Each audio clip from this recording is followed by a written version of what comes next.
Itay? Inay? Itay? Inay?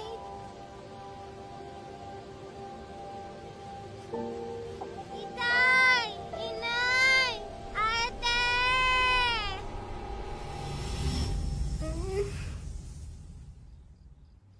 Anong klaseng pag-ugali yan? Django! Makinig ka sa akin! Kailangan paalisin mo siya bukas. Ayoko siyang makita. Hindi ka ba maaring maging makatwiran? Ako ang ama ni Buenya. Kaya kailangan ko siya alagaan. Saan ko siya dapat ipadala? Wala akong pakialam. Ayoko ng pasanin na ito. Ipadala mo siya sa bahay ng sarili niyang ina. Ang boses mo. Natutulog ang bata. Para namang hindi mo alam na masyadong busy ang negosyo sa kainan ng ina ni Buenya. Kailangan din niyang alagaan si Jingjing. Kung ipapadala ko doon si Buenya, maalagaan mo siya nito? Isa pa, sa akin ibinigay ang kustodiya sa bata. Hindi pwedeng hindi ko siya alagaan. Ang bata. Wala nang puwang ang iba sa puso mo kundi siya. Paano naman ako, Django? Ayoko ng ganitong pamumuhay. Oh, anong ginagawa mo? Siya ang kakalis o ako? Ikaw, Kung hindi mo siya mapapaalis, ako ang aalis. kailangan ba maging ganito?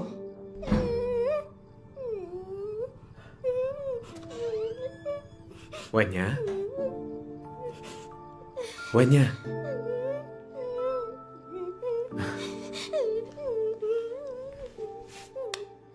Anong problema? Huwag kang matakot. Natatakot talaga ako. Huwag kang matakot. Andito si tatay. Itay, ayaw sa akin ng tiya, diba? Paalisin mo na naman ba ako? Buenya, magpakabait ka. At maging masunurin. Pumunta ka muna sa bahay ng inay ngayon. At pagkatapos, susunduin kita at ibabalik dito. Okay? Mabait na bata.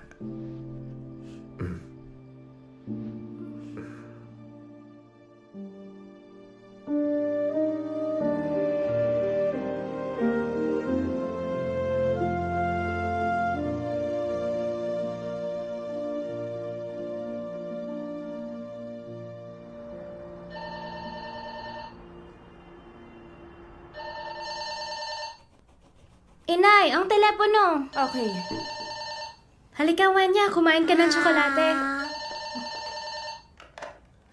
Hello? Ginoong Wang? 14 lamesa? Para sa gabi? Okay. Wenya, anong dinodrawing mo? Nagdodrawing ako ng isang pamilya. Ate, tingnan mo. Ikaw ito si Inay, ako ito, at ito si Itay.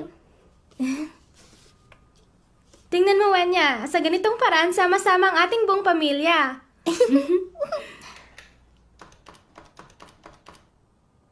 Ginoong Zhang, nagpareserba si Ginoong Wang ng... Hindi ko gusto ang aking tiya sa bahay ni Itay. Masungit talaga siya. Gusto kong manirahan kasama niya ni Inay. Oo, ako rin gusto kong kasama kita habang buhay. Ate, ang ibang mga bata isa lang ang bahay. Bakit po tayo dalawa? Ang sabi ni Inay, maintindihan natin kapag matanda na tayo, okay? Okay.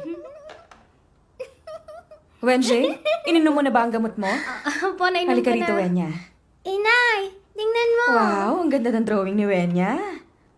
Wenya, magiging abala si Inay sa mga susunod na araw at wala akong panahon para alagaan ka. Pumunta ka sa bahay ng iyong tiya at makipaglaro sa pinsan mong si Dapeng.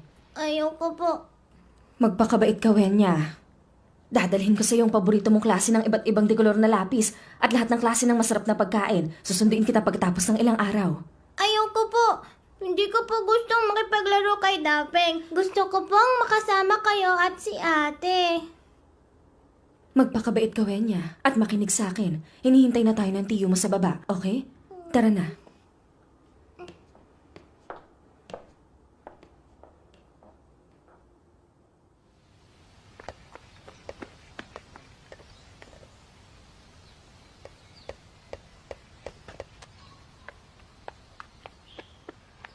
Wenya, sabi mo susunduin ka ng inay mo ngayon. Bakit wala pa siya hanggang ngayon? Abala si inay, susunduin niya ako kapag dumilim na. Bakit ka palaging nandito sa bahay namin? Bakit hindi ka bumalik sa bahay nyo? Dapeng, oras na ng hapunan. Opo! Mayroon bang magandang nangyari sa eskwelahan ngayon? Nagkaroon kami ng paligsahan at ako ang nauna. Halika na, kumain na Galing. tayo, anak. Oo, sweet and sour na Dapeng, isda! Ito nang yung ina yung paborito mong pagkain. Yay! Dapeng, heto, kumain ka ng isda. Ito ang paborito mo, di ba? Ito talaga. Gusto mo ito? Oo. Kumuha ka pa Mabuti. ng sopas. Tapos kumuha ka pa para lumaki ka at maging malakas, tama?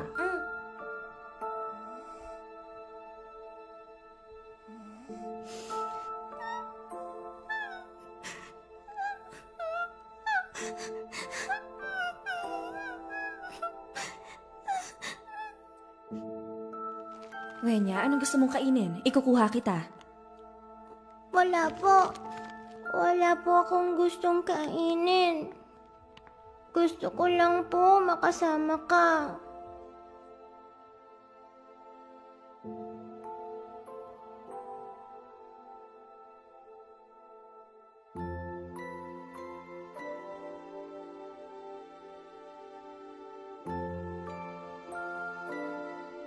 Magpakabait ka, Wenya, at makinig sa iyong tiya. Susunduin kita pagtas ng ilang araw, okay? Magpakabait ka, Wenya.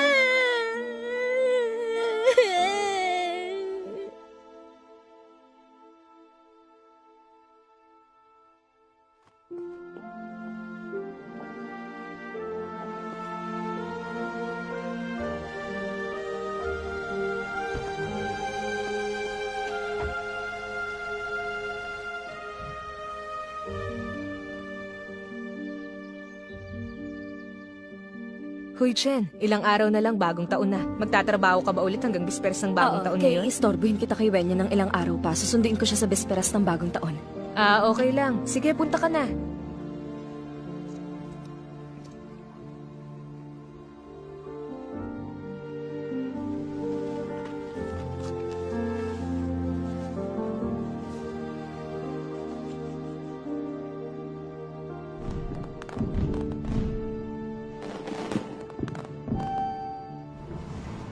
Nandito na tayo sa bahay.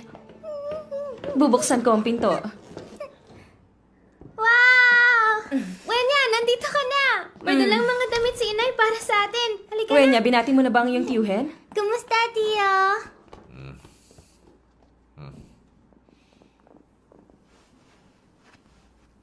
Napakaganda! Wenya, para kang magandang prinsesa.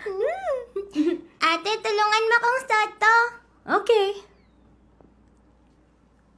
Napakaganda ng ribbon na yan. Ipakita mo kay inay. Sa akin kung magkano ginastos mo para sa dalawang bata yan. Bagong taon. At dinala mo rin ang mas bata dito. Lalo ka nagiging wala sa lugar. Tayo. Ang mga wang, hindi yung mga sang. Kung hindi mo paalisin ang bata yan dito ngayon, kakaasa ng magandang bagong taon. Ako ang ina ng bata. At dinala ko siya dito para sa bagong taon. Anong masama dyan? Wala ka ba talagang awa? Paano naging sagabal ang bata sa'yo?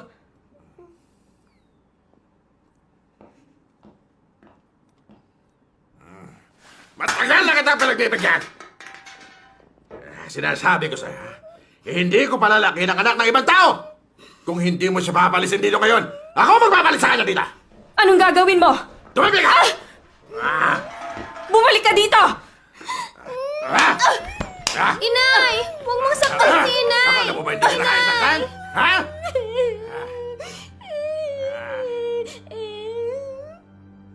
Paano mo malalakayin ang anak ng ibang lalaki? Hindi nahuhulog ang pera mula sa langit! Wenya, huwag kang umiyak. Dahil ganito, Lasing lamang ang iyong tiyuhin at gumagawa lang ng eksena. Wenjing, dalhin mo ang iyong kapatid sa bahay ng itay niyo. At susunduin ko kayo pagkatapos ng bagong taon. Okay?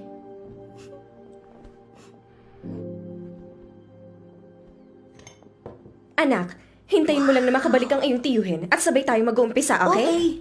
Bumalik na si Tiyo! Halika, Jingjing. Dalhin mo to sa silid ng iyong kapatid.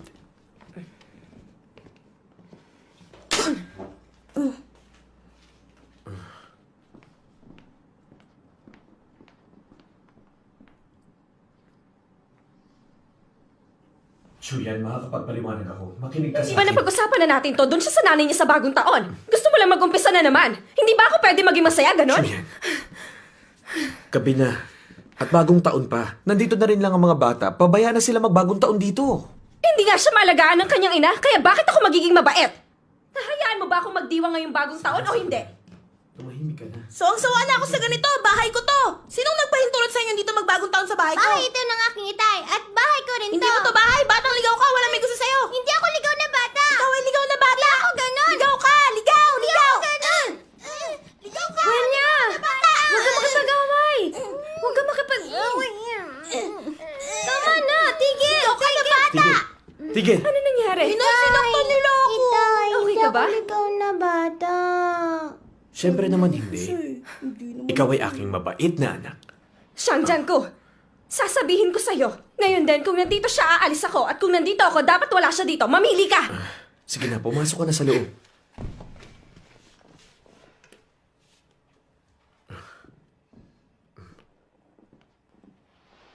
Wenjing, magpakabait ka at sundin mo ko. Dalhin mo ang iyong kapatid sa dating lugar ngayong gabi. At pupuntahan ko kayo mamaya. Okay? Mabuti. Dala ko'y maliit na maleta sa kakaibang lugar.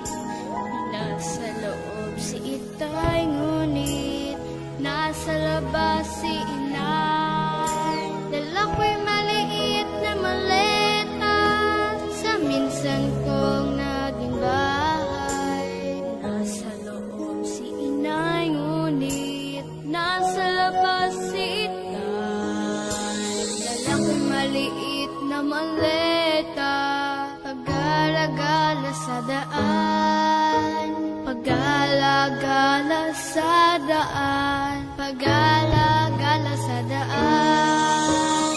Ang maliit kong maleta, ang tangi kong kasama. Ito ang tanging tahanan na di ko matatakasan. Wanya, halika, tara na. Nasaan ang aking tahanan? Sa malaking mundong ito, walang para sa akin. Sinong makapagbibigay ng tahanan na nasa aking mga drawing matulog ka na pagkatapos ng at drawing. mga panaginip? Tahanay nasaan sa mundong napakalaki? Wala pa ring tahanan para sa akin. Sinong makapagbibigay ng tahanan na nasa aking mga drawing at mga panaginip?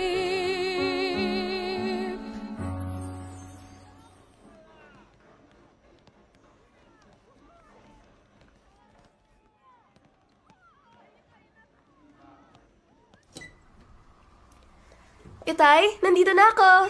Ate, huwag mo nang banggitin ang tungkol sa paghahanap ng kapareha ulit. Mas mapayapa ang lahat sa bahay magmula nang dineborsyo ko si Chuyan ilang taon nang nakaraan. At hindi ba't nagkakasundo na kami mabuti ni Wenya ngayon? Ay, nung maliit pa siya, hindi ko siya inalagaan. At talagang nasaktan ko siya. Malapit na ang kanyang eksamen para sa pagpasok sa kolehiyo. At gusto kong bigyan siya ng positibong kapaligiran. Huwag na tayong mag-isip ng kung ano-ano ngayon. Okay, ate. Malapit nang bumalik si Wenya. Kaya kailangan kong ibaba ang telepono. Paalam. Okay, paalam. Itay, nandito na ako. Andito ka na. Dalit magbihis ka na. Apo. Kain ka na. Isang buwan ka nawala. Nangayayat ka. Malapit na ang iyong eksamen. At alam ko na nag-aaral ka mabuti. Kaya naghanda ako ng masustansyang pagkain ngayon. Halika na. Paborito mo to. Sweet ang sour pork ribs. Wow. Sige, kumain ka pa. Itay, heto. Kumain ka rin ng marami. Okay. Mukha po kayong maputla. Kailangan mong alagaan ng iyong sarili. Okay lang ako.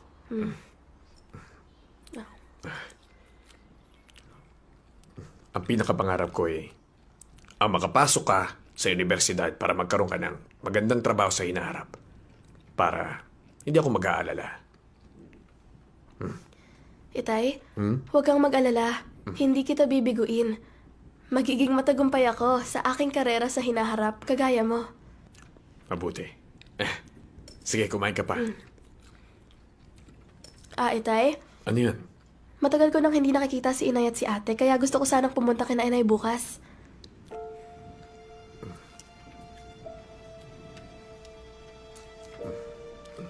Tay, ano pong problema? Ang iyong inay, nasa ospital siya. Ano?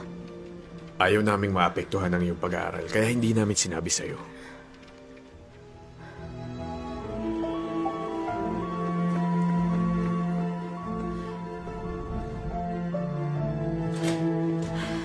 Ate, Wenya, kumusta si inay?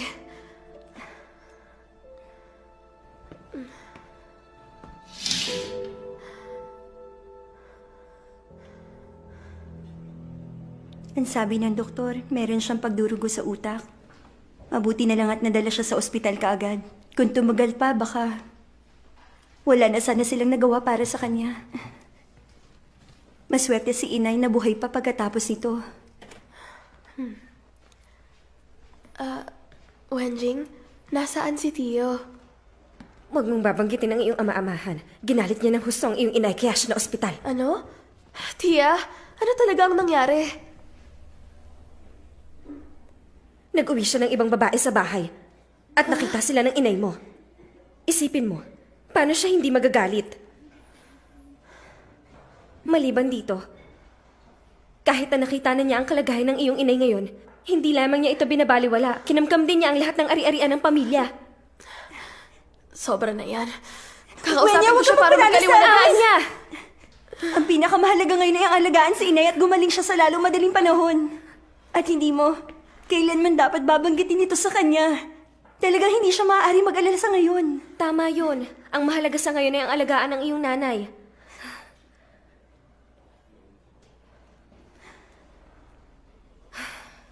Wenjing, Wenya, marami akong dapat asikusuhin sa bahay at nandito kayo para alagaan ang inyong nanay. Uuwi na muna ako.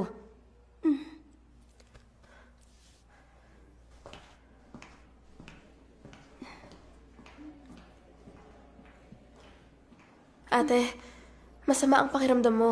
Sasabihin ko sa aking guro na hindi na ako titira sa paaralan na tutulungan kita.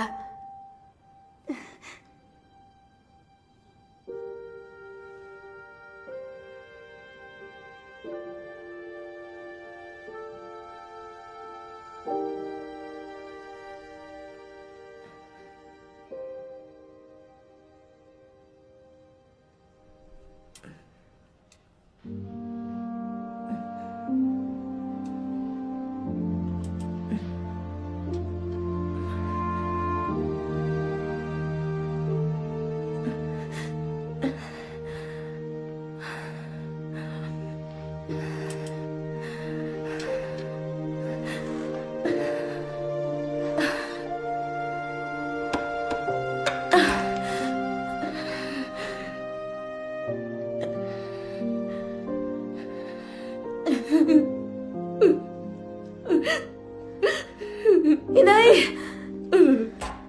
Inay! Inay, ano nangyari? Inay! Inay, huwag kang ganyan. Inay, huwag kang mag-alala. Nandito ako, Inay.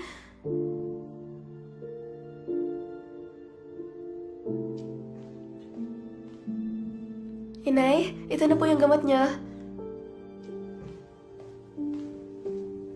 Inay, yung gamot niya po.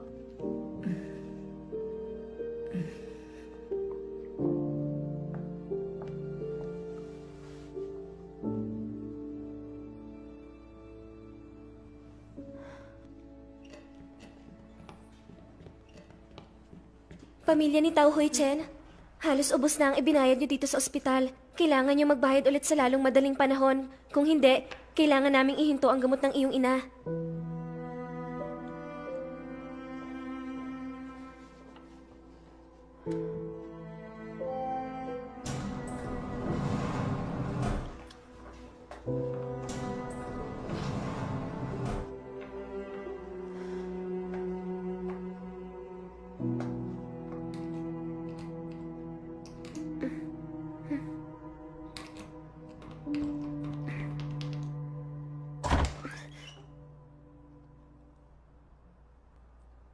Anong ginagawa mo dito?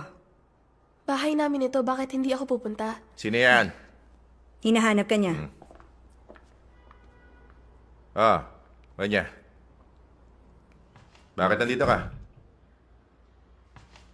Nasa ospital si inay pero di mo man lang binigyang pansin o nagtanong kung kumusta na siya? Ang aking itay ang nagbayad sa pang-ospital niya. Pero wala na talaga kaming pera. Maaari mo bang bayaran ang kanyang gastusin?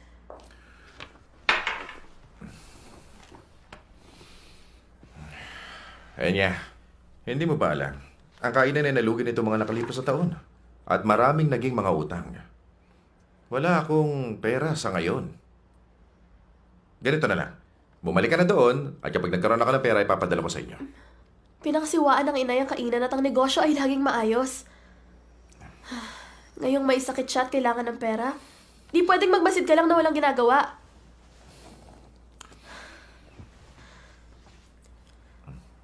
Kahit ilabas mo na lang ang pera ni inay para mabayaran ang gastusin sa pagpapagamot. Akala mo ba hindi kita bibigyan kung meron ako? Kaya lang wala akong pera sa ngayon. Nagsama kayo ng inay ng maraming taon. Paano wala kang puso? Okay na. Ayoko na pag-usapan pa. Nagpasya na akong diborsyo ng iyong ina. Kaya huwag ka na pumunta dito, ha? Hala, sige. Naging umalis ka na mabuti dito. ang aking inay Sige na. sa'yo. Layas na. Alis. Paano mo nagawa ito? Wala ka bang konsensya?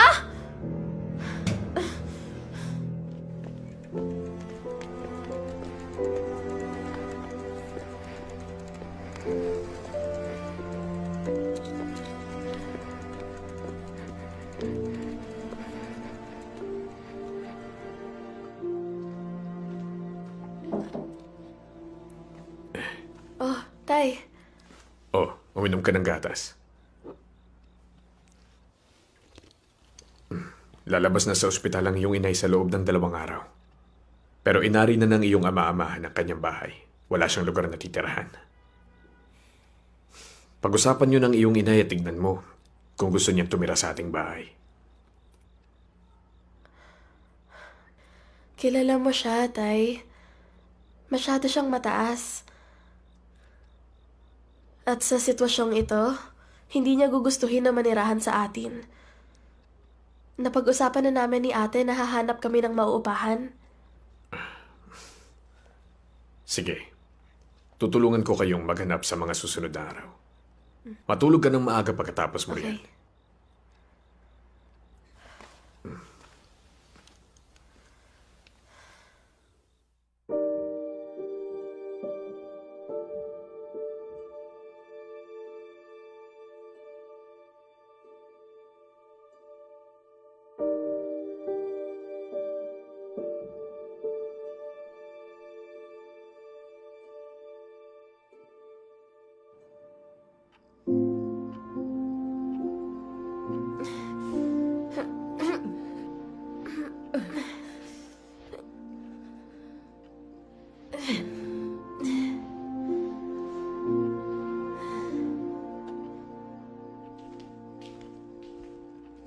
Inay, oras na para sa gamot mo.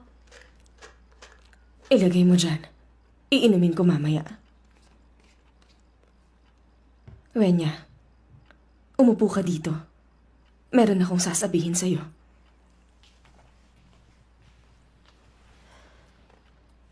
Wenya, malaki ka na at kaya mong magsarili. Kung isang araw, bigla kong mawala, kailangan mo alagaan mabuti ang iyong sarili. Inay? Okay ka na? Ba't mo sinasabi to? Makinig ka lang sa akin. Hindi mabuti ang kalusugan ng ate mo. At hindi niya kayang magtrabaho. Kaya sa hinaharap, alagaan mo siyang mabuti. Sa gayon, hindi ako mag-aalala. Inay, bakit ka nagsasalita ng ganyan? Sigurado akong gagaling ka. Malapit ka nang magkolehiyo. At gusto ko sanang kumita pa ng mas maraming pera para mapag-aral kita sa ibang bansa.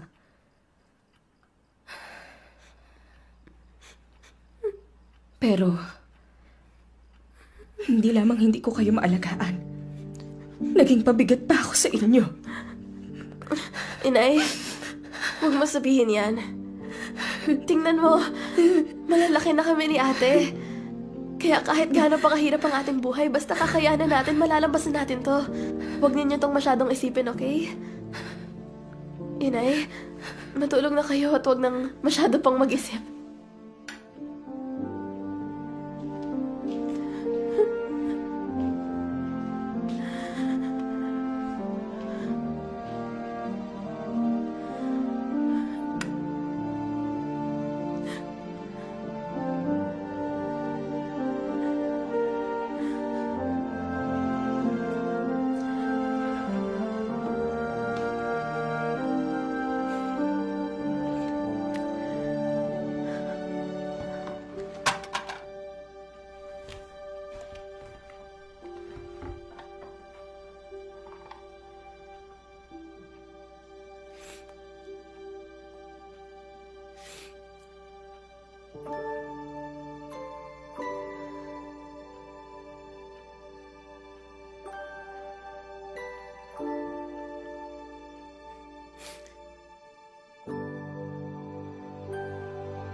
Miss Zhang!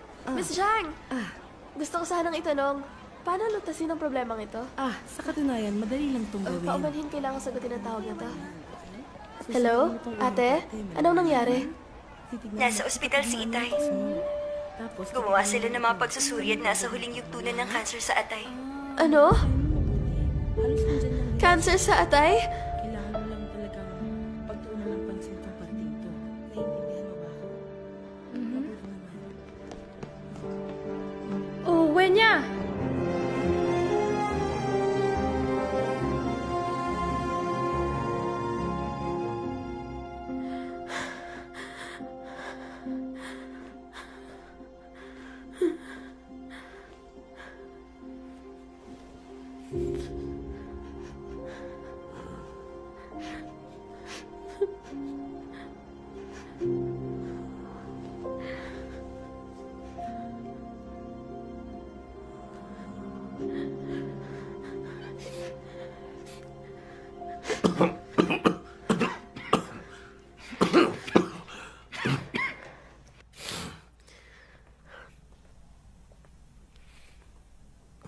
Itay, Wenya,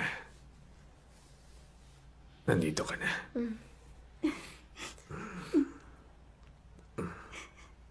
Huwag mo kong alalahanin. Bubuti rin ang kalagayan ko.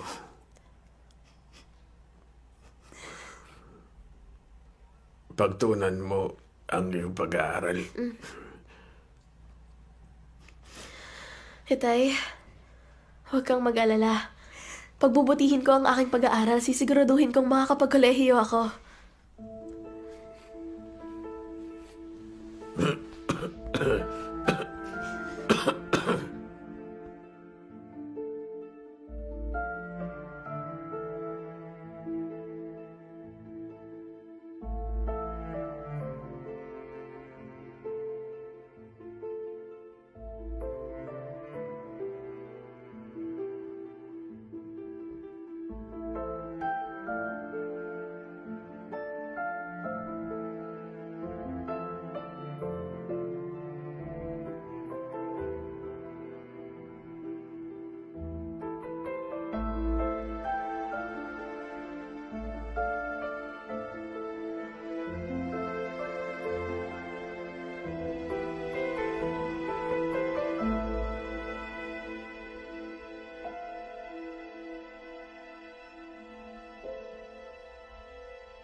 Hindi ko kailanman naisip na si Django ay magkakaroon ng kanser sa atay. Sira na ang kanilang bahay. Ang orihinal na plano ko ay palakihin ang pabrika at humiram sa kanya ng pera. Ngunit ngayon, wala nang pag-asa dito. Gusto mo pa rin humiram ng pera sa kanya? Medyo malaki na ang nahiram natin sa mga nakalipas na taon at wala pa tayong nabayaran sa mga ito. Nakaratay na ang ina ni Wenya at si Django ay nasa ganitong kalagayan. Mahigpit ang pangangailangan nila ngayon ng pera. Ay, sa nakikita ko, dapat natin silang bayaran. Magbayad? Eh di ba wala ngang pera ang pabrika ngayon? Kailangan nating bayaran ng ating mga trabahador at magbigay din ng kaunti sa mga opisyal. Anong ibabayad natin sa mga yan? Tia! Tia! Uy, kamusta Wenya? Tiyo, naging abala ka ba nitong mga huling araw? Parehong maisakit ang aking inay at itay. At malapit na ang eksamen ko para sa kolehiyo. Hindi kaya ni ate na alagaan sila ng mag-isa lang siya. Maaari ka bang tumulong sa pag-aalaga sa itay kahit sandali? Sa palagay ko. Alam mo na nitong mga nakaraang taon, talagang abala kami sa aming negosyo. At kamakailan, inaayos namin ang pagpapalaki sa pabrika. Wala ring panahon ng yung tiyo. Wenya, maraming gagawin sa pabrika. Kailangan na naming umalis ngayon, okay? Halika na. Halika na, bilis. Tiyo...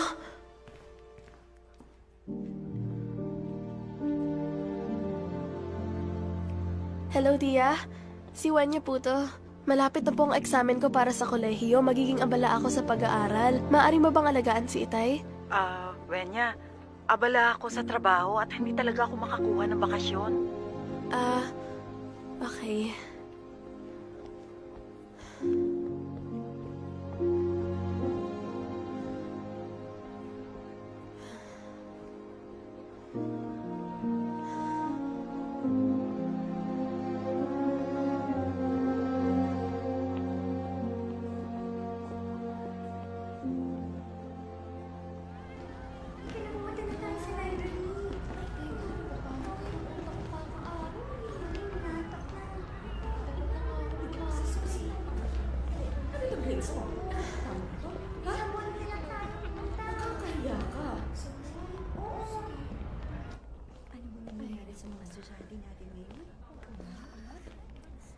Miss Xiao? Oh, kumusta Wenya? Gusto ko sanang humingi ng 1 linggong bakasyon sa paaralan. Bakit ka humingi ng napakatagal na bakasyon? Kailangan kong alagaan ang aking itay sa ospital. Kailangan niya ng maraming pagsusuri sa susunod na mga araw. Wenya, 3 linggo na lang bago ang eksamen para sa pagpasok sa kolehiyo. Mahalagang panahon ito. Ngunit may sakit ang iyong itay kaya kailangan mo mag-isip ng paraan. Huwag mo itong hayaan na maging hadlang sa iyong pag-aaral. Apo, naiintindihan ko. Miss Xiao, alis na ako. Okay. Ay, napakabuting bata nitong si Wenya. Matalino siya, mataas ang kanyang mga grado. At kaya niyang makapasok sa kilalang universidad. Nakakalungkot na hindi siya naipanganak sa mas magandang pamilya. Nakaratay ang kanyang ina. At ang kanyang itay ay nasa ospital. Ay, kawawang bata. Ay, Naging mahirap talaga ang buhay ng batang yan. Kung magpatuloy na ganito, maaapektuhan ang kanyang pag-aaral. Sayang lang kung hindi siya makakapasok sa kilalang universidad. Uy, Jen. Huwag mong masyadong seryosohin. Sabi nila, ang buhay ay puno ng saya at kalungkutan. At walang taong palaging maayos ang takbo ng kanyang buhay. Walang nakakaalam kung anong mga kabiguan ang haharapin nila o anong mga klaseng paghihirap ang mararanasan nila. 'Di ba? Ano sa palagay mo? Wenya, nandito ka na. Tignan mo kung sinong dumalaw. Oh, Tia Jeng, Tia Lee! Wenya, nandito ka na. Buti na padalaw kayo. Siguradong pagod ka. Maupo ka't magpahinga. Okay, nagdala kami ng mga prutas. Hugasan ko at ng mga kain tayo. Okay. O, pumunta tayo sa sala para makapag-usap. Wenjing, tulungan na kita. Lizzie, maraming taon na tayong magkaibigan at kilala niyo na ako. Palaban akong tao. At kahit ano pang ginagawa ko, ayoko nang napag-iiwanan. Nitong mga nakalipas na taon, para magkaroon ng magandang buhay at igalang ako ng mga tao, ipinaglaban ko ng gusto ang aking negosyo at kumita ng pera. Hindi ko inakala na sa ganito hahantong ng lahat sa bandang huli.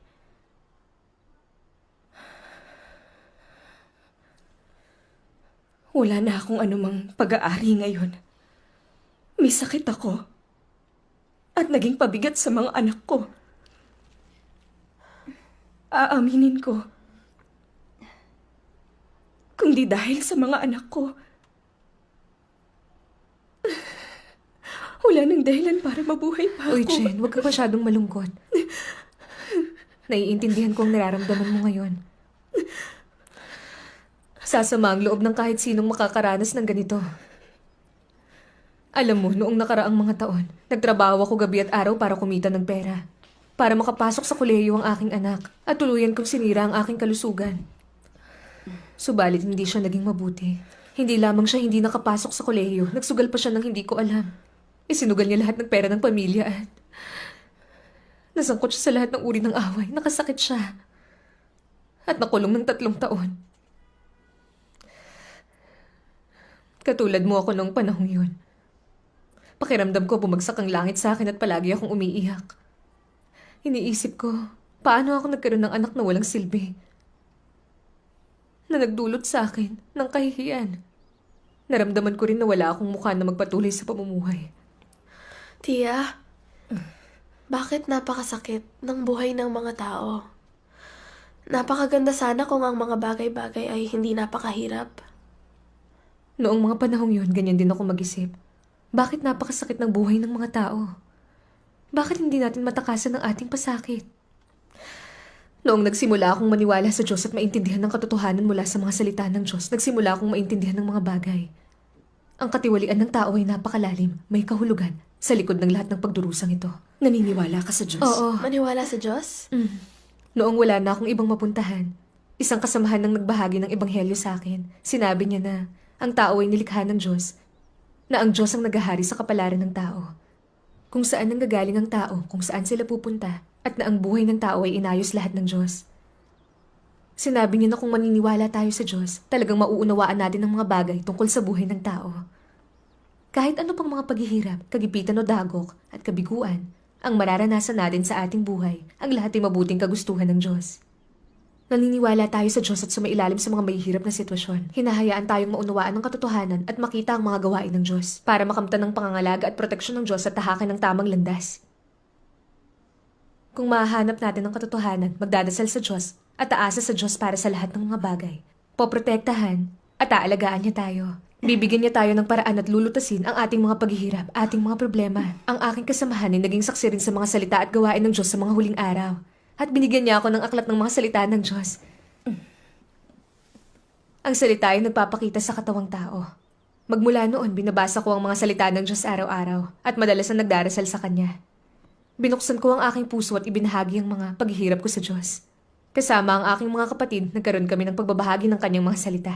Sa paglipas ng panahon, naunawaan ko na tunay na nasa kamay ng Diyos ang kapalaran ng sangkatauhan. At ang Diyos ang naghahari at nagsasaayos sa mga buhay ng mga tao. Tayong mga tao ay nabubuhay ng may maraming pasakit. Dahil tayo ay itiniwali ni Satanas. Lahat tayo ay malayo sa Diyos. Tinalikuran natin ng Diyos. Wala na sa atin ang kanyang pangangalaga at proteksyon at nahulog sa kapangyarihan ni Satanas. Tayo ay nilinlang at pinahirapan ni Satanas. Ang ating buhay ay pagdurusa at trahedya.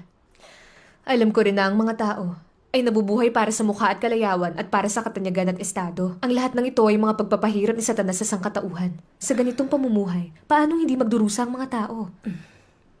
Sa wakas, nakita ko ang mga ito ng malinaw. Yun pala, hinahayaan ng Diyos ang mga tao na magdusa ng ganito para makita natin ng malinaw kung paano pinahihirapan at itinitiwali ni Satanas ang sangkatauhan. Ito lamang ang paraan para tanggihan at kamuhian natin si Satanas at humarap sa Diyos at magdasal sa Kanya, hangaring mabuhay ayon sa Kanyang mga salita. At tuluyang, iwaksi ang mga gapos ng laman at kasalanan at matamo ang pagliligtas ng Diyos. Ito ang kagustuhan ng Diyos. Ang lahat ng ito ay ang aking pagliliwanag at pagpatnubay sa akin mula sa mga salita ng Diyos na nagpaunawa sa akin ng ilang katotohanan. Tuluyang maunawaan ang mga bagay na ito at maramdaman sa aking puso na tanging ang pagmamahal ng Diyos at tanging ang Diyos ang makakapagligtas. Sa lahat ng mga taong ito ng paniniwala sa Diyos, nakita ko ang kanyang pamamatnubay, kanyang proteksyon at kanyang pagliligtas sa maraming bagay. Ang aking puso ay lumiwanag ng lumiwanag. Nararamdaman ko na ang paniniwala sa Diyos ay tunay na dakila at talagang tamang landas ng buhay.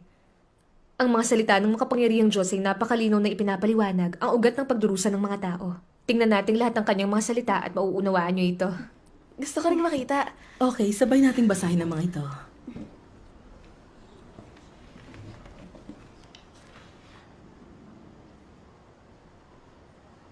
Sinasabi ng makapangyarihang Diyos.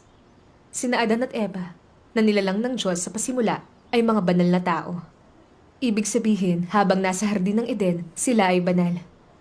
Walang bahid ng karumihan. Sila rin ay tapat kay Jehovah at wala silang alam tungkol sa pagkakanulo kay Jehovah. Ito ay dahil sa wala silang paggambala ng impluensya ni Satanas. Walang kamandag ni Satanas. Ano pat sila ang pinakadalisay sa lahat ng sangkatauhan. Sila ay nakatira sa hardin ng Eden. Hindi na bahira ng anumang dumi. Hindi na angkin ng laman. At nasa pag-aalang-alang kay Jehovah.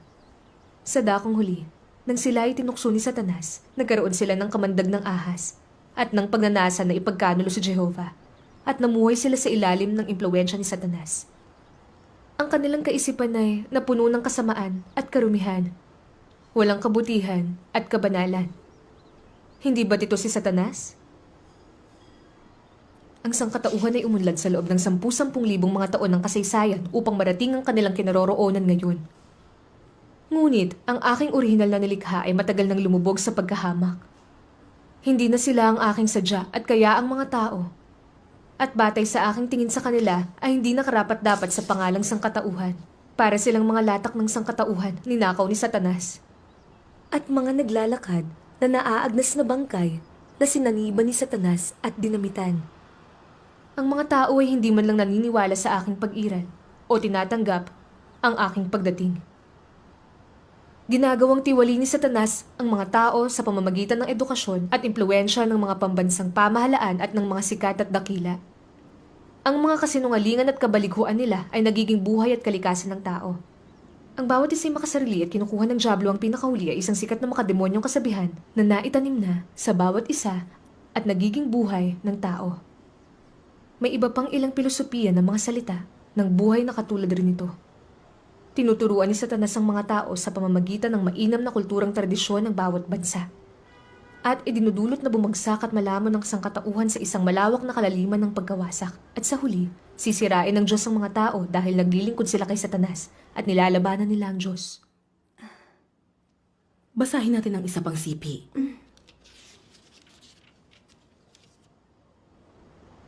Sa maraming mga taon, ang mga kaisipan na pinananaligan ng mga tao para sa kanilang pananatiling buhay, hanggang sa punto na sila'y nagiging mapanlinlang, may karuwagan at kasumpa-sumpa.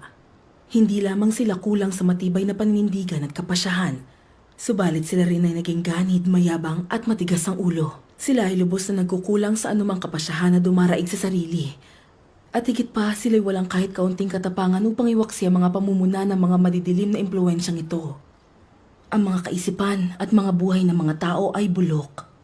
Ang kanilang mga pananaw sa paniniwala sa Diyos ay nanatiling di matingnan sa kapangitan. At kahit kapag ang mga tao ay nagsasalita tungkol sa kanilang mga pananaw sa paniniwala sa Diyos, ito ay tahasang di kayang pakinggan. Ang mga tao ay naduduwag lahat, walang kakayahan, kasumpa-sumpa, gayon din ay marupok. Sila ay hindi nakadarama ng pagkainis para sa mga puwersa ng kadiliman at hindi sila nakadarama ng pagmamahal para sa liwanag at sa katotohanan. Sa halip ginagawa nila ang lahat ng kanilang makakaya upang mapaalis sa mga ito.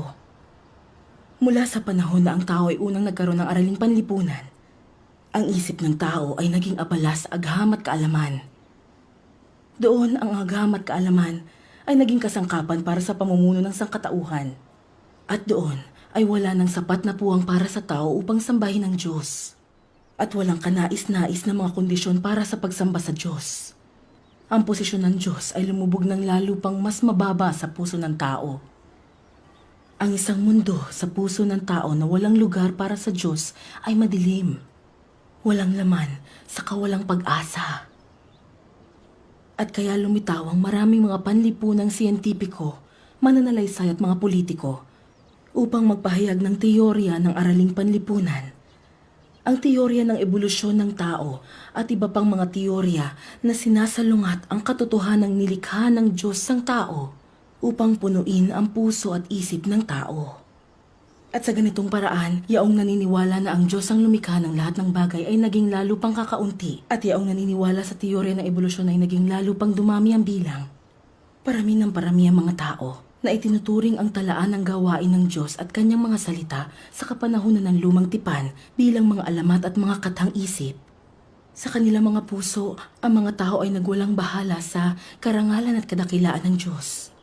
Sa doktrina na ang Diyos ay umiiral at tumahawak ng dominyon sa lahat ng bagay. Ang pagpapanatili ng sangkatauhan at ang kapalaran ng mga bayan at mga bansa ay hindi na mahalaga sa kanila. Nakatira ang tao sa isang hungkag na mundo na iniintindi lamang ang pagkain, pag-inom at paghahangad ng kasiyahan. Wenya, sige, ipagpatuloy mong pagbabasa. Okay.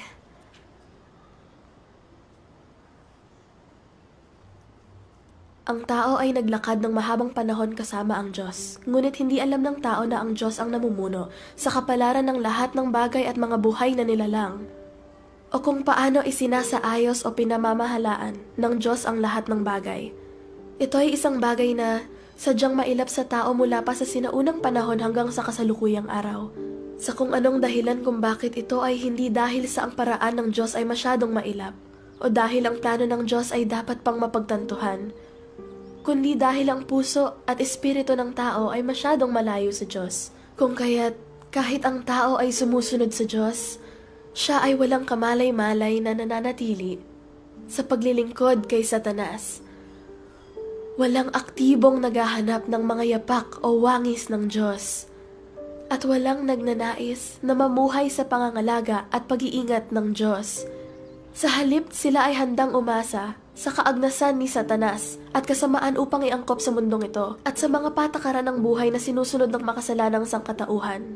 Sa puntong ito, ang puso at espiritu ng tao ay isinasakripisyo kay Satanas at siyang bumubuhay dito.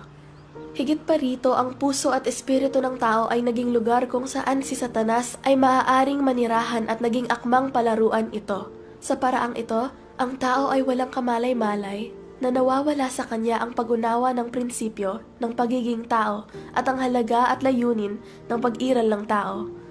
Ang mga batas mula sa Diyos at ang tipan sa pagitan ng Diyos at ng tao ay unti-unting naglalaho sa puso ng tao. At hindi na naghahanap ang tao o nagbibigay pansin sa Diyos. Sa paglipas ng panahon, ang tao ay hindi na nauunawaan kung bakit nilikha ng Diyos ang tao, ni hindi niya maintindihan ang mga salitang nagmula sa bibig ng Diyos o mapagtanto ang lahat ng galing sa Diyos. Nagsimula ang tao na labanan ang mga batas at kautusan mula sa Diyos. Ang puso at espiritu ng tao ay naging mapurol. Nawawala na sa Diyos ang taong kanyang orihinal na nilikha, at nawawala na sa tao ang ugat ng kanyang pinanggalingan. Ito ang pighati ng sangkatauhang ito. Ano ang iyong pakiramdam pagkatapos basahin ang mga salita ng makapangyarihang Diyos? Talagang napakalalim ng mga salitang ito. Wala pa akong narinig na ganito noon. Magbahagi ka pa. Ang dahilan kung bakit napakadilim at napakasama ng mundo, bakit napakatiwali ng mga tao, at punong-puno ng pasakit ang ating mga buhay. Ang lahat ng ito'y direktang nauugnay sa pagtitiwali ni Satanas sa sangkatauhan. Malinaw na ipinaliwanag ng makapangyarihang Diyos ang lahat ng ito.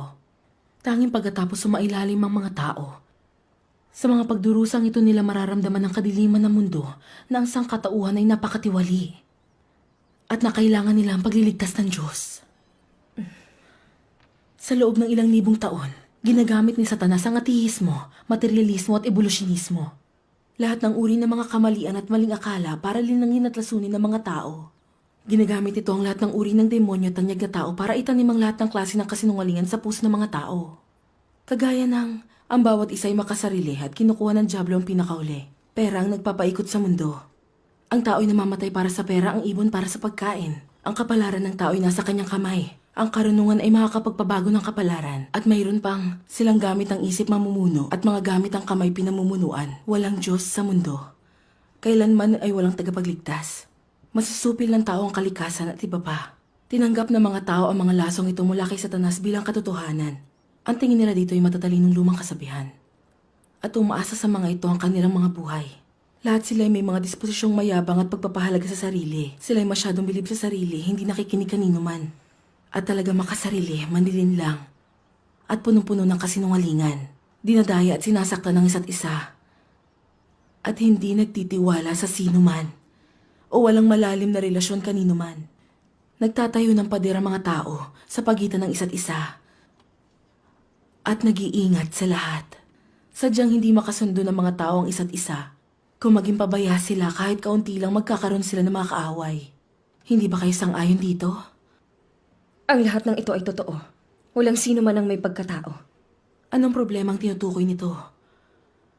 Na napakalalim ng katiwalian ng mga tao at ang kanilang mga puso'y masama. Sinasamba ng lahat ng tao ang pera at kapangyarihan. Mas nakakahiyang maging mahirap kaysa maging bayarang babae. Wala nang nagbibigay halaga sa kabanalan at moralidad. Pero nag-aaway-away sila dahil sa pera, katanyagan at kayamanan at nagpapakana para makamit ang estado.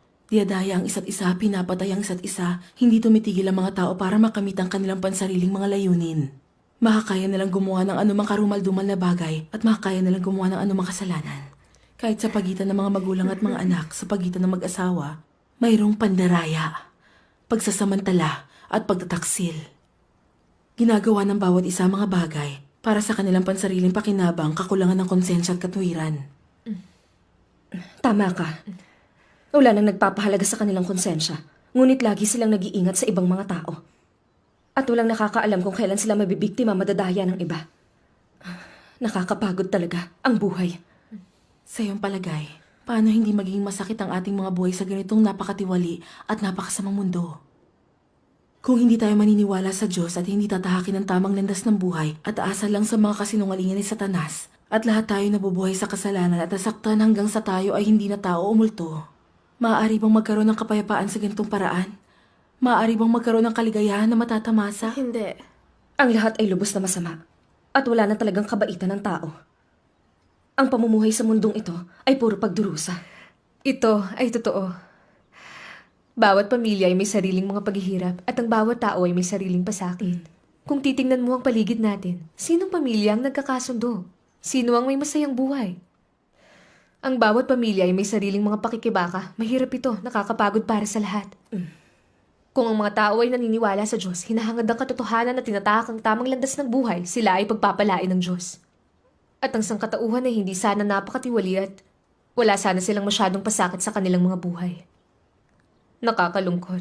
Nakakaunting tao ang tunay na naniniwala sa Diyos. Nakakaunti ang totoong nagmamahal sa katotohanan. Lalo na sa China, Kung saan ang ateísta na partidong komunista ay sinusupil ang mga iglesia at inuusig ang mga naniniwala.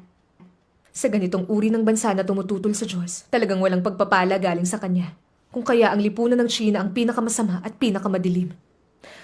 Kaya ang mga buhay ng mga tao sa China ang pinakanakakapagod at pinakamasakit. Ang lahat ng ito ay totoo. Kung wala ang Diyos para gumawa at iligtas ang sangkatauhan, lahat sana tayo ay namumuhay sa gitna ng kasalanan at walang makakatanggal mula sa panloloko at pananakit ni Satanas. Lahat ng sinasabi niyo ay totoo. Ang lahat ng tao ay ipokrito sa isa't isa. Dinadaya ang bawat isa at ginagamit ang bawat isa. Talagang totoo ng mga tao ay kaibigan lamang sa panahon ng kasiyahan. Kung ikaw ay may pera at impluensya, tinitingala at pinupuri ka ng lahat. Ngunit sa sandaling maghirap ka na, tapos na ang lahat. Walang may gustong magkaroon ng kaugnayan sa'yo at mas lalong walang gustong tumulong sa'yo. Totoong kapag ang tao ay nahaharap sa mga problema, pinagtatawanan sila ng lahat. Isipin niyo ito. Nung kaya ko pang magpahiram ng pera, lahat ng mga kaibigan at mga kamag-anak ay gustong mapalapit sa akin. Ngunit magmula nang ako'y nagkaroon ng malalang karamdaman, lahat sila ay umiiwas sa akin at ni isa ay walang gustong tumulong. Ang lalong masakit para sa akin ay kahit ang sarili kong asawa na nakasama ko ng mahigit 10 taon ay hindi lamang niya ako pinagtaksilan, kundi sinamantala niya ang pagkakataon para kamkamin ang pag-aari ng pamilya. Malinaw ko nang nakikita ngayon. Ang mga relasyon ng tao ay mga pagpapalitan lang ng pera, mga pagpapalitan ng pakinabang. Lahat ay hungkag sa damdamin at hindi sila maaasahan. Ano ang pag-aasawa o pagmamahal? Lahat ay patibong at ito ay impyerno. Napakaganda na tayo ay nakakapag-usap ng ganito ngayon. Parang tanging ang paniniwala sa Diyos ang tamang landas para sa mga tao. Kung walang pangangalaga at proteksyon ng Diyos, ang lahat ng buhay ng tao ay pagdurusa. Ang paglihis sa Diyos ay hindi paraan para mabuhay. Hoy Zen, ngayon nakikita mo na ng malinaw ang kadiliman at kasamaan sa mundo ng tao. At nababatid mo na tanging paniniwala sa Diyos ang tamang landas. Yan ay napakaganda. Inililigtas ng Diyos ang mga totoong naniniwala sa Kanya. Naranasan mo ang mga paghihirap na ito, maaari kang humarap sa Diyos at tanggapin ang Kanyang pagliligtas. Ito'y napakaganda. At ito'y nakabalat kayong pagpapala. Talagang nagagawa kong tanggapin ang mga bagay sa pamamagitan ng inyong pagpapaliwanag sa pananampalataya sa Diyos sa ganitong paraan. Naranasan ko ang mga paghihirap na ito at nagdusa ng ganito at ngayon ko lamang nauunawaan kung bakit. Gumagabi na. Kumain muna tayo at pagkatapos ipagpatuloy natin ang ating pag-uusap. Okay, magpahinga ka at maghahanda ako ng hapunan. Tia, ipagpatuloy mo ang pakikipag-usap kay Inay at maghahanda Mama, ipapakita ko ang aking galing ngayon sa pagluto. Mabuti. Okay. Sige po, kumain muna kayo ng prutas. Salamat. Napakabait nilang mga bata. Huwag kang mag-alala at nang mas mabilis kang gumaling. Wenya, napansin mo bang habang nag-uusap sila masayang Inay ngayon? Napansin ko nga nakangiti siya ngayon. Oo, matagal ko nang hindi siya nakitang ngumiti. Totoo. Tutulong din ako. Oh, Tia, pagkatapos marinig ang mga sinabi ninyo ngayon, talagang gumaan ang pakiramdam ng aking inay. Salamat sa Diyos. Ngayon ko lamang naunawaan na ang buhay ng mga tao ay napakasakit dahil lahat sa hindi paniniwala sa Diyos, paglayo nila sa Kanya at dahil kay Satanas. Tia, marami kayong nauunawaan tungkol sa Diyos. Oo, ang paniniwala sa Diyos ay talagang maganda at magagawa ninyong maunawaan ng napakaraming bagay. Tia, mag-usap pa tayo pagkatapos ng hapunan. Okay. Ang makapangyarihang Diyos ay naghayag ng maraming katotohanan at nagbunyag ng maraming misteryo. Malino niyang ipinaliwanag kung paano tayo dapat mabuhay para makamit ang pagpapala ng Diyos at kung ano ang tamang landas. Hanggat binabasa natin lalo ang kanyang mga salita, marami tayong mauunawaan tungkol sa katotohanan.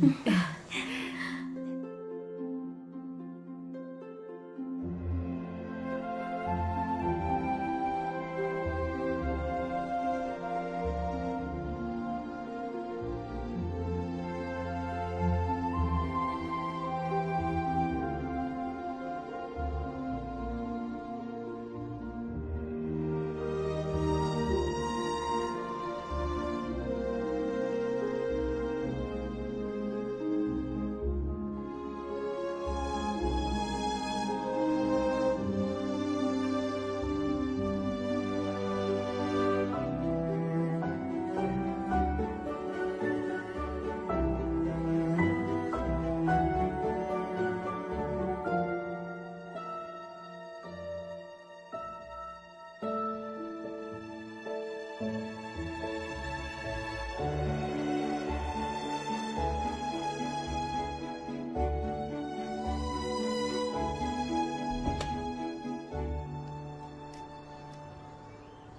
mo, ang lahat na nilikha ng Diyos ay napakaganda.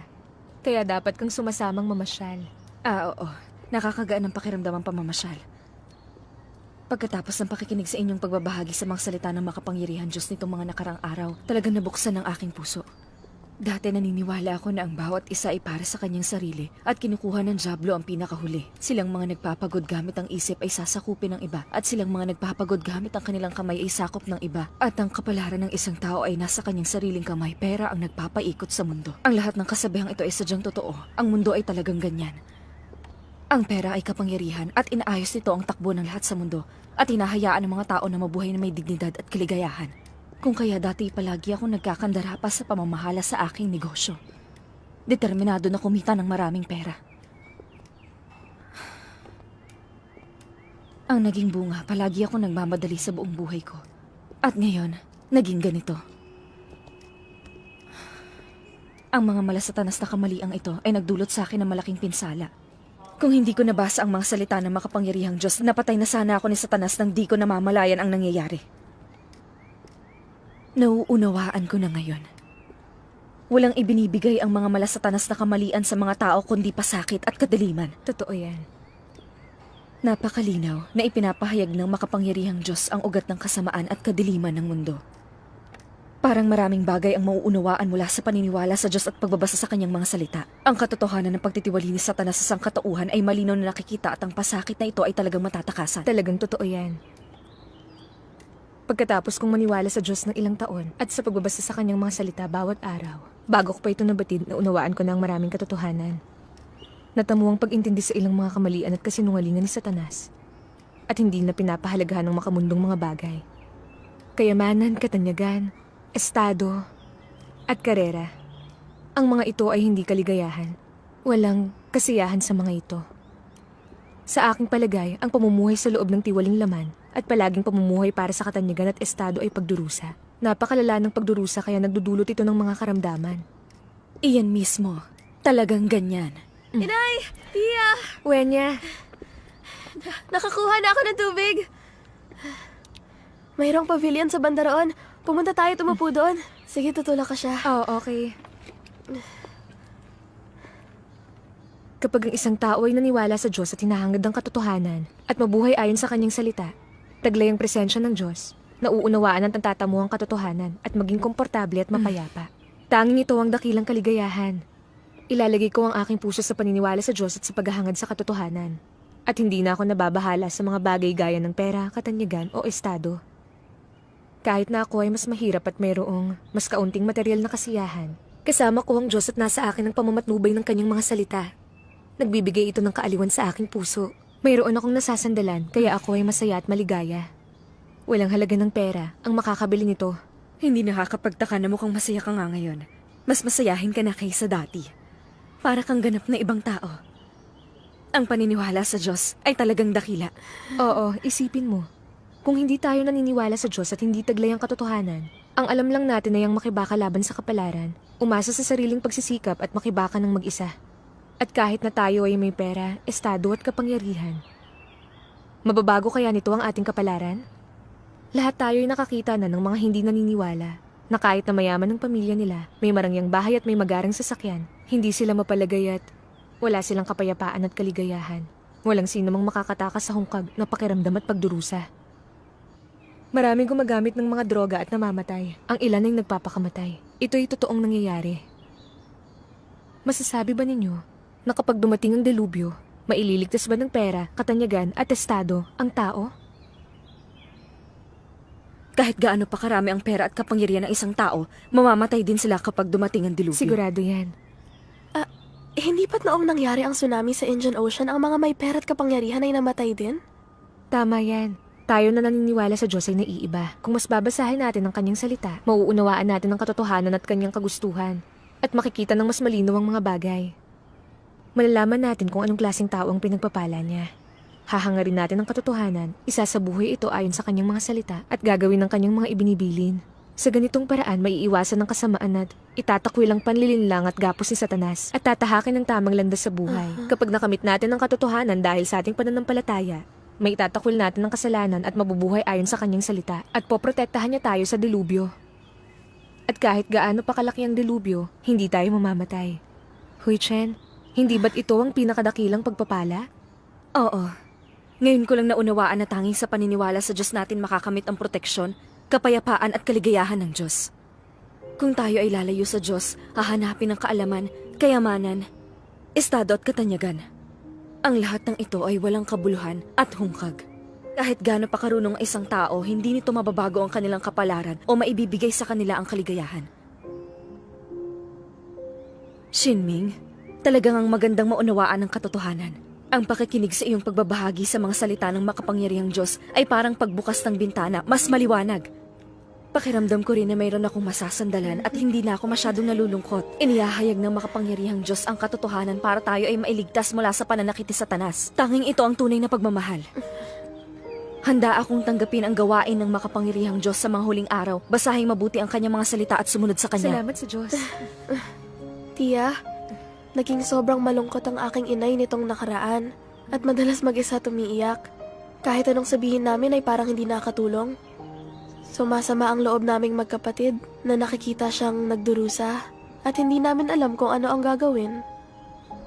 Magmula nang kayo'y nagbabahagi ng mga salita ng makapangyarihang Diyos, lumiwanag ang kalooban ni inay at binabago na niya ang kanyang buhay, sumusunod sa makapangyarihang Diyos. Talagang maganda. Salamat sa Diyos. Parang ang mga salita ng makapangyarihang Diyos ay tunay na nakakapagbago sa puso ng tao at nalulutas ang aming mga paghihirap at pagdurusa. Maniniwala na rin ako sa makapangyarihang Diyos. Babasahin mabuti ang kanyang mga salita at susunod.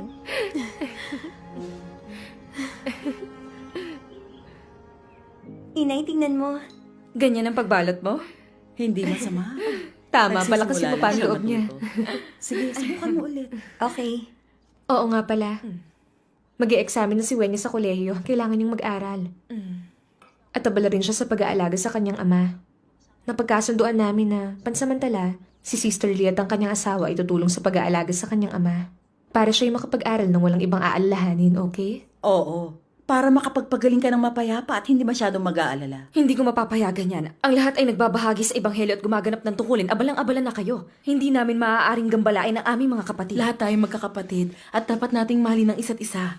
Dapat nating tulungan ng sinumang nahihirapan. Oo. Tama. Maraming salamat sa inyo mga tiya. Hindi mo na kailangang sabihin yan. Salamat sa Diyos. Ang lahat ng ito ay pagmamahal ng Diyos sa atin. Tinatanggap namin ito mula sa Diyos. Mahal niya tayo. Mauunawaan mo rin ito paglipas ng panahon. Salamat sa Diyos.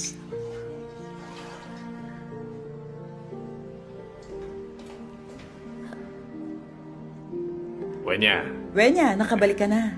Maraming salamat po sa pag-alaga kay Itay. Salamat po. Okay lang. Walang problema.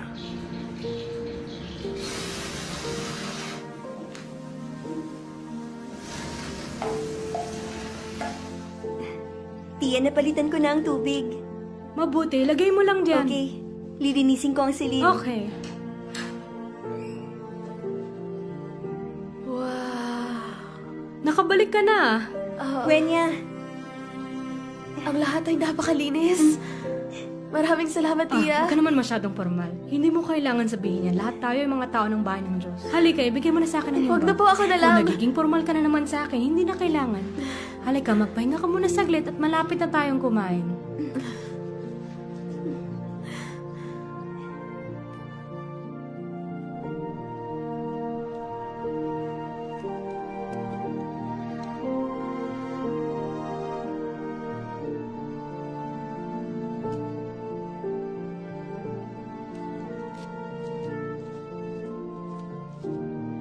Wenya, huwag palaging kumain ng instant noodles. May sopas na pulang bitswela sa kaldero. Initin mo na lang at kainin mo, Sister Lee.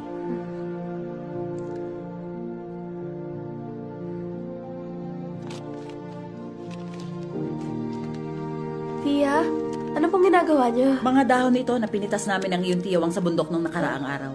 Hinugasan at pinatuyo ko na ang mga ito. Mainam ito para sa karamdaman ng iyong ina.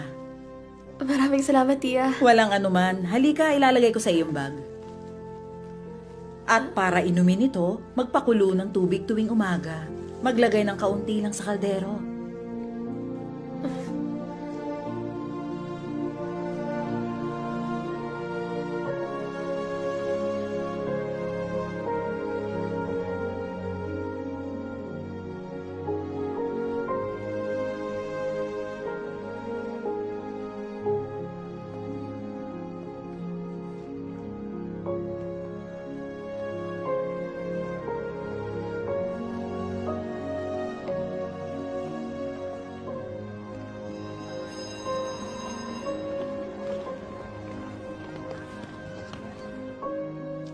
Wenya, tapos ka na ba sa iyong eksamen? Opo, natapos ko na.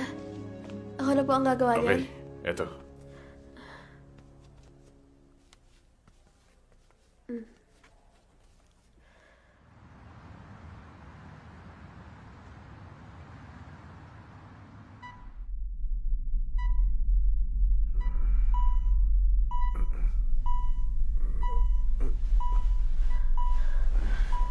Itay?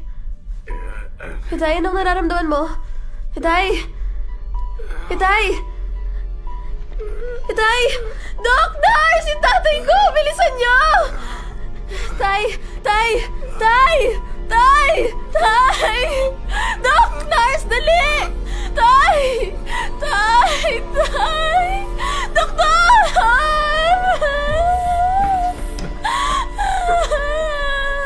Sir, walang tibok ng puso. Ihanda ang CPR. Okay. Ready.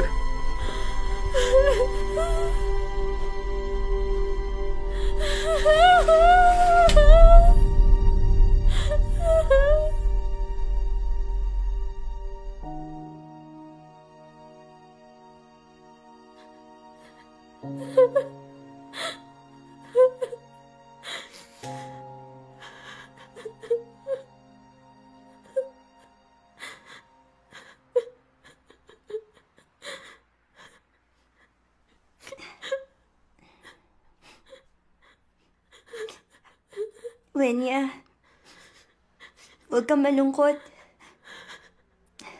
Alam ko na mahal ka ng Itay. Ngayong wala na siya. Anong gagawin ko? Wenya, wala na sa piling natin ang iyong ama. Ngunit nandito pa rin kami ng iyong ate. Nandito pa tayong tatlo, ina at mga anak. Iyon nga lang. At ang pamilyang ito ay naging mahirap para sa'yo. Magmula nang maliit ka pa, hindi ka namin nabigyan ng tahanan na buo. Pagkatapos naming magdiborsyo ng iyo Itay, tumira ka sa kanya. At ayaw sa iyo ng iyong tiyahin. Walang magawa ang iyong Itay. Ang magawa lang niya ay ibalik ka sa akin. Talagang litong-lito ako noon.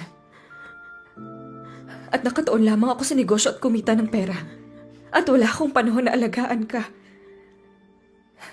Ipinadala kita sa mga kamag-anak at kaibigan. At ipinaalaga ka sa ibang mga tao. Nung panahong yun, sa tuwing nakikita kita, na nakaupong mag-isa, naghihintay sa akin para sunduin ka. Mula sa ibang bahay. Na parang isang ulila. Naramdaman kong... Bakit naging napakahirap ang buhay ko? Bakit ako? Hindi nagkaroon ng pamilya na buo.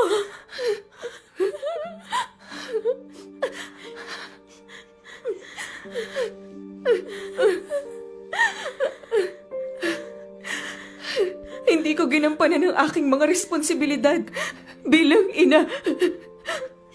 Hindi kita inalagaan. Ngayon, wala na ang iyong ama. May sakit ako.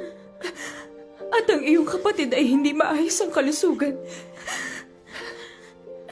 Napakabata mo pa. Wala ka pa nga sa hustong gulang.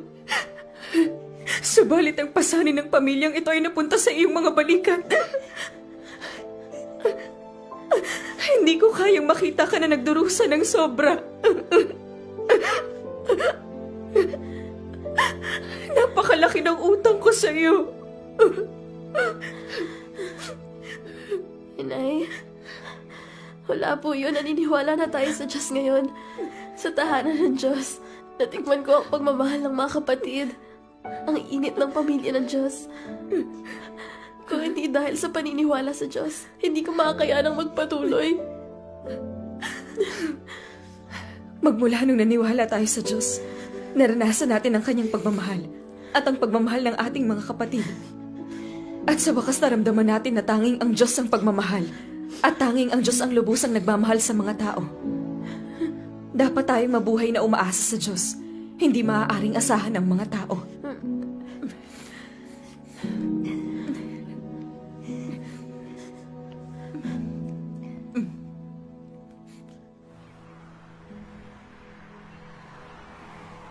O Diyos ko, iniligtas mo ako, binigyan mo ako ng pagmamahal, at binigyan mo ako ng init ng isang pamilya. Nakahanda akong maniwala sa iyo ng walang hanggan at sumunod sa iyo. O Diyos ko, ikaw ang bato ng aking sandigan.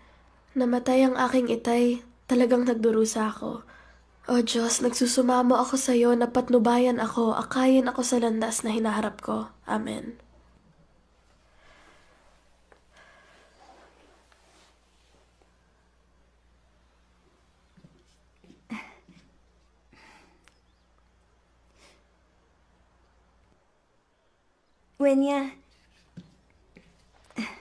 Wenya, nandito si Tia Zheng para dalawin tayo. Halika na. Okay. Ipagdasal natin siya. Tia Xinming. Wenya, halika rito.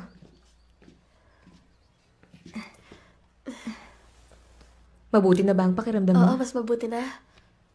Wenya, kailangan mong tanggapin ng maayos ang pagpanaw ng iyong itay. Kung saan nanggagaling at pupunta ang mga tao, ay nasa batas at pagsasaayos ng Diyos. Ang bawat isa ay dumarating sa mundo na may sariling misyon. At kapag ito ay nakumpleto na, sila ay babalik. Naiintindihan mo ba ito? Kung talagang naiintindihan mo, hindi ka masyadong magdurusa. Ang lahat ng nakaraan ay tapos na. At pagkatapos maniwala sa Diyos, tatahakin natin ang tamang landas ng buhay. Kung tayo ay talagang makikinig sa mga salita ng Diyos at susunod sa kanyang gawain, tsak na pagpapalain niya tayo. Nasa atin na ang Diyos ngayon. Ang iglesia ang ating pamilya. At hindi na tayo nag-iisa. Kahit ano pang ating harapin, maaari tayong magdasal sa Diyos at tutulungan at papatnubayan niya tayo. Hindi ba totoo ito? Basahin natin ang ilang mga salita ng makapangyarihang Diyos. Okay.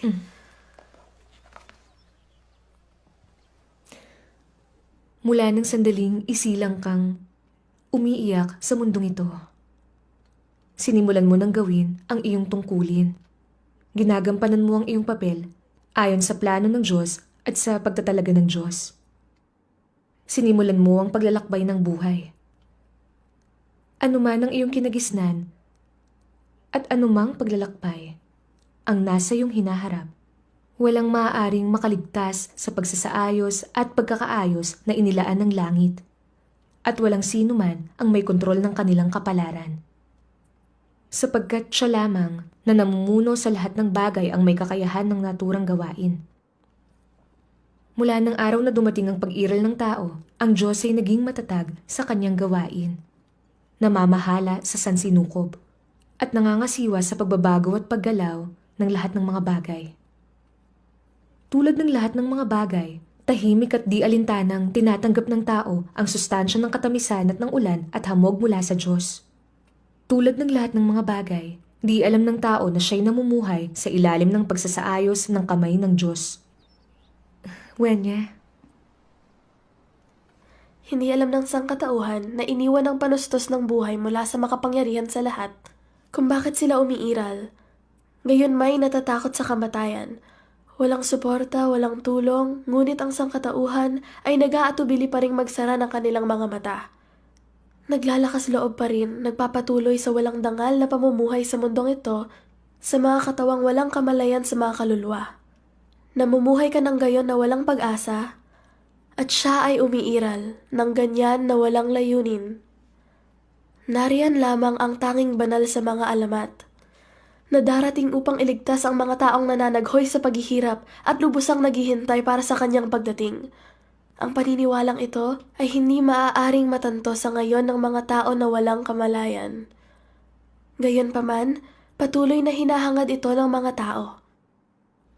Ang makapangyarihan sa lahat ay may awa sa mga taong ito na malalim ang pagdurusa. Ganon din, siya ay sawang-sawa na sa mga tao na walang kamalayan.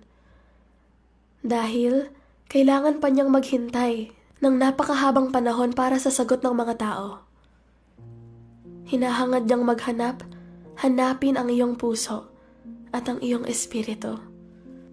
Nais kanyang dalhan ng pagkain at tubig at gisingin ka upang hindi ka na mauhaw, hindi ka na magutom.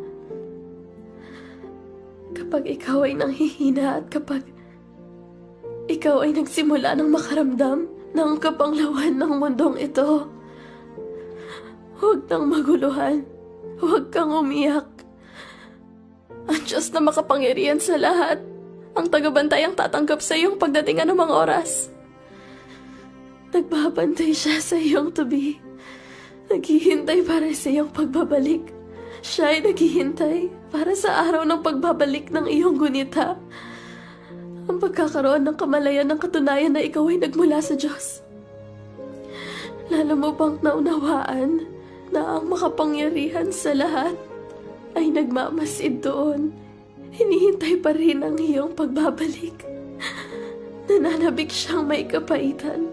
Naghihintay ng tugon na walang kasagutan. Ang kanyang pagbabantay ay hindi mababayaran.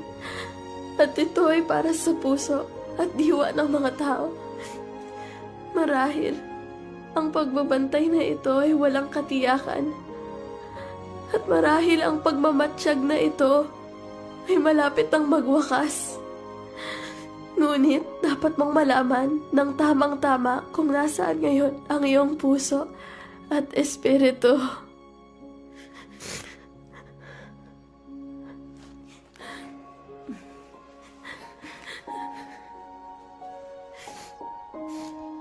Pagkatapos nating basahin ang mga salita ng makapangyarihang Diyos, nararamdaman mo ba na ang Diyos, ang Panginoon ng nilikha, ang siyang nakikipag-usap sa atin?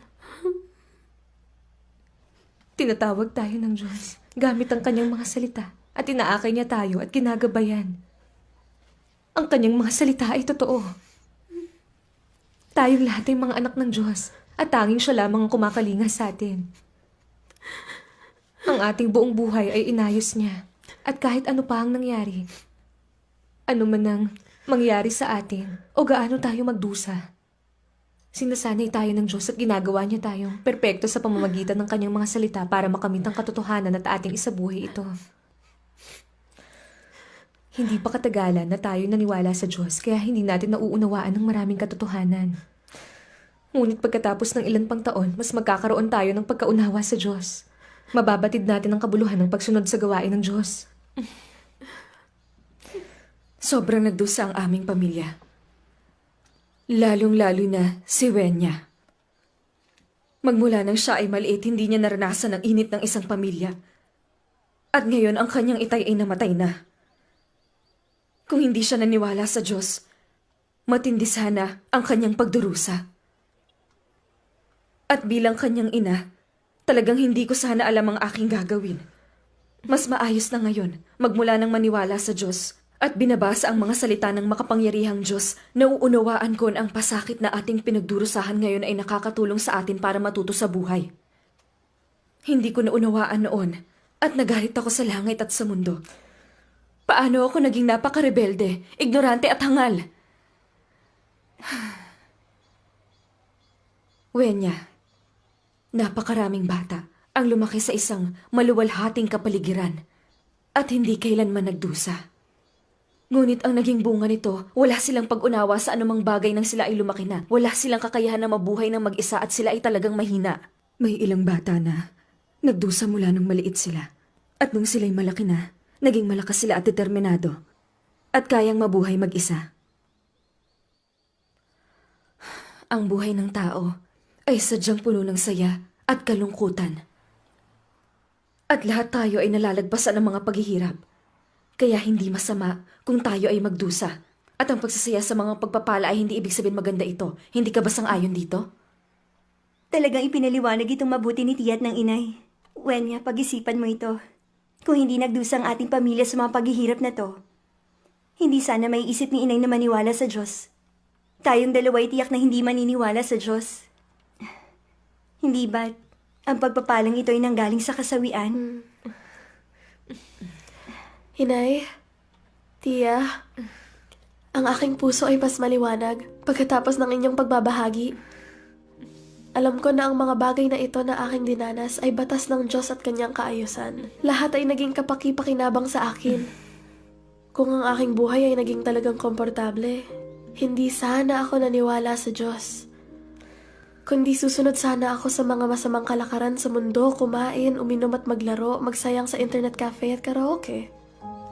Ngayon, nararamdaman ko na ang lahat ng bagay na ito na aking pinagdusahan ay pagprotekta sa akin ng Diyos. At labis ang pagmamahal niya sa atin.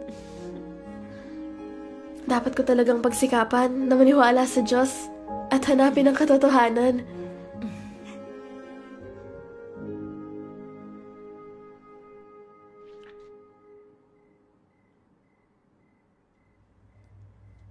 Namamalayan mo ba ang pasanin na iyong binabalikat, ang iyong komisyon at ang iyong pananagutan? Nasaan ang iyong makasaysayang pandaman ng misyon? Ang gawain mo ba ay mabigat?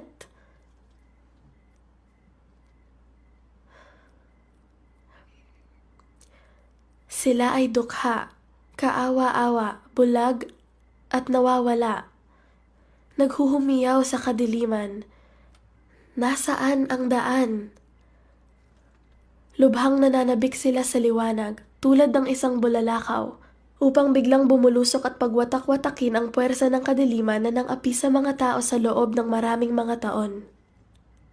Sino ang makaaalam kung gaanong kabalisa silang umaasa at gaanong nananabik sila araw at gabi para rito?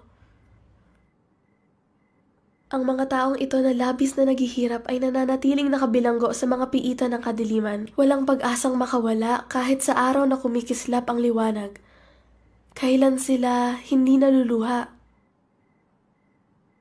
Ang mga marurupok na espiritong ito na hindi kailanman napagkalooban ng kapahingahan ay tunay na nagdurusa sa gayong masamang kapalaran. Matagal na silang natalian ng walang awang mga lubid at ng kasaysayan na hindi na mabubuwag. Sino kahit minsan ang nakarinig sa huni ng kanilang pagtaghoy? Sino ang kahit minsan ay nakakita sa kanilang kaawa-awang itsura? Naisip mo ba kung gaano namighati at nabalisa ang puso ng Diyos? Paano niyang matitiis na makita ang inosenteng sangkatauhan na nilikha niya na dumaranas ng gayong pagdurusa? Nakalimutan mo bang isa ka rin tulad ng sa mga biktima? Dala ng iyong pag-ibig sa Diyos, hindi ka ba handang magsikap upang iligtas ang mga yaong nanatiling buhay? Hindi ba kayo handang gamitin ang lahat ng inyong pagsisikap upang gandihan ang Diyos na iniibig ang sangkatauhan?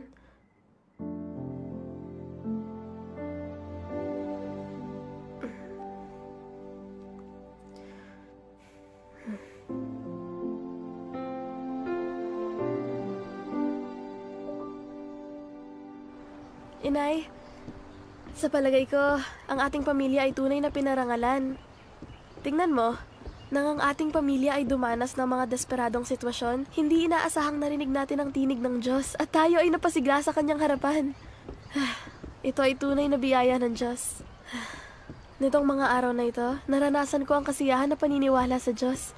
Para bang wala ng pasakit o pagdadalamhati. Magmula ngayon, magagalak ako sa kapayapaan at kasiyahan. Sa palagay ko rin, hindi ko alam kung ilang mga tao sa ngayon ang nabubuhay sa pasakit gaya natin noon. Ngunit hindi pa nila naririnig ang tinig ng Diyos. Kaya nananatili pa rin silang nabubuhay sa kadiliman ng walang landas na tatahakin. Sa aking palagay, tayo ay may tungkulin na isagawa ang ipinagkatiwala ng Diyos sa atin at ipalaganap ang ebanghelyo ng Diyos sa kanila para magawa nilang bumalik sa bahay ng Diyos at ikasiya ang kanyang pagmamahal. Maganda yan. Dapat nating ipalaganap ang ebanghelyo sa mga taong nagdurusa at naghihirap at akayin sila sa harapan ng Diyos. Ito ay lubusang naayon sa kagustuhan ng Diyos. Palagi kong narinig sa mga kapatid na sa ngayon maraming tao ang nasasabik sa pagpapakita ng Diyos. Ngunit nananatili silang nasa ilalim ng panlilinlang at kasinungalingan ng mga pastor at ng pamahalaan ng CCP. Hindi nila magawang humarap sa Diyos. Nakita rin natin na maraming tao ang nagkakandara pa at nakakulong sa pakikibaka para sa makumundong kayamanan, katanyagan at estado. Nasa ilalim sila ng panluloko at pananakit ni Satanas at sila ay namumuhay sa pasakit. Ang puso ng Diyos ay malungkot at balisa. Siya'y naghihintay para pumunta ang mga tao sa harapan niya sa lalong madaling panahon at umalis sa pananakit ni Satanas. Noong pinakamahirap ang mga bagay para sa atin na ipinadala ng Diyos ang mga kapatid para ipangaral ang ebanghelyo sa atin. At noon natin tinanggap ang kanyang gawain ng mga huling araw na katakas sa pananakit ni Satanas. At tinamasa ang kaligayahan na paniniwala sa Diyos. Ngayon, gawin natin ang lahat ng ating makakaya para ipalaganap ang ebanghelyo. Para ang mga tao na nabubuhay sa kadiliman ay marinig ang tinig ng Diyos, makalusot sa mga balakid ni Satanas, at pumunta sa harapan ng Diyos para mailigtas. At masusuklian nito ang pagmamahal ng Diyos. Inay, matagal ko na rin gustong ipalaganap ang ebanghelyo at gawin ang tungkulin kasama ang ating mga kapatid. Nag-aalala lamang ako na hindi ko lubos na nauunawaan ang katotohanan at hindi ako magiging mabisa sa pagpapaliwanag. Ngunit tuwing nakikinig ako sa mga sumasaksi sa kanilang karanasan sa pag-akay ng banal na espiritu kapag nagpapalaganap, lubos akong naantig. Salamat sa Diyos. Sa ating paniniwala sa Diyos, pinagpapala niya tayo kapag ginagampanan natin ang ating tungkulin. Kahit na hindi natin masyadong maintindihan, maaari tayong magsanay sa pagpapalaganap ng ebanghelyo kasama mga kapatid. Hindi ba mas madaling maunawaan ang katotohanan at bibilis ang ating pag-unlad? Ate, edi isama natin si Tia Zheng bukas para ipalaganap ang ebanghelyo at sumaksi sa Diyos. Sige. Inay, ano sa palagay mo? Napakaganda niyan. Mabuti siyang tao para ibahagi ang ebanghelyo. Bakit hindi kayo pumunta bukas sa kanya? Okay, kung ganun, pupunta kami bukas. Magaling.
Ate, nakita mo ba kung saan nakalagay yung pulang maleta ko? Tingnan mo sa pinakataas sa parte ng aparador. Okay.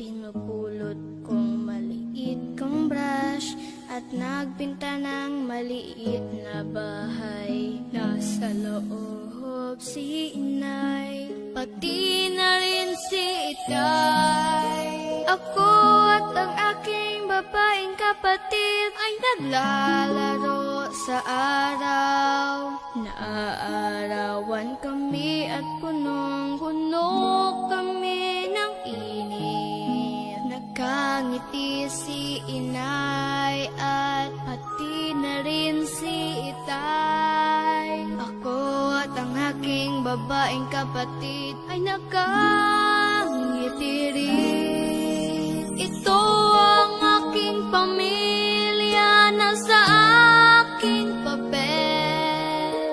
Ito'y nasa aking panaginip. sa aking panaginip.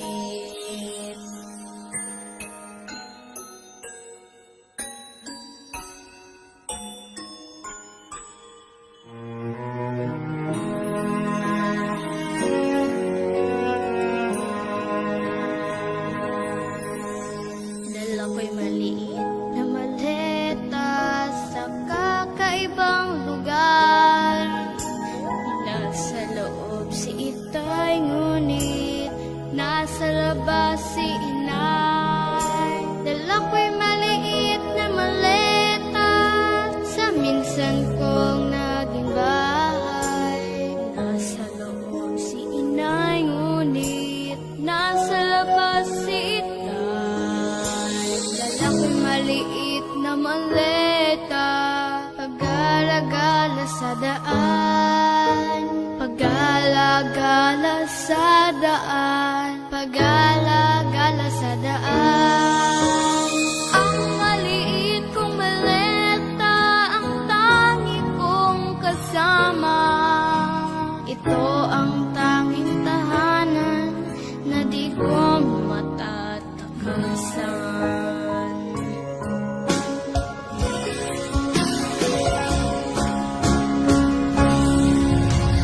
Nasaan ang aking tahanan?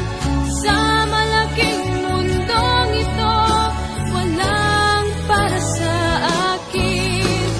Sinong makapagbibigay ng tahanan na nasa aking mga drawing at mga panaginip? Tahanay nasaan sa mundong napakalaki? Wala pa ring tahanan para sa akin. Sinong makapagbibigay ng tahanan na nasa aking mga drawing at mga panaginip?